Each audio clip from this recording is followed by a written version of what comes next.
Il moto ondoso non mette a rischio solo la sicurezza della navigazione, ma anche l'equilibrio ambientale della laguna, tra erosione delle barene, danni alle rive e alterazione dell'ecosistema veneziano.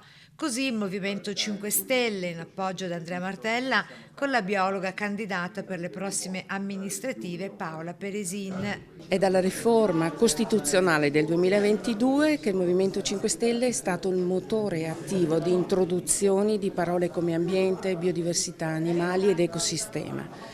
E questo non è stato un atto formale, ma è stato effettivamente il fondamento per politiche pratiche. La Laguna di Venezia così non sarà più uno scenario, ma sarà effettivamente il luogo per occuparcene dal punto di vista della fragilità del suo ecosistema. Con le onde sempre più invasive di una città che combatte anche con il mare che sale. Parole di un'altra candidata, l'esperta per i problemi della laguna, Andreina Zitelli. L'innalzamento del livello del mare che costringe la chiusura del Mose è sempre più frequente. Il problema della compatibilità tra queste chiusure e l'attività portuale che è destinata a declinare se non si trova la soluzione fuori dalla laguna, come dice anche la legge dei decreti Draghi.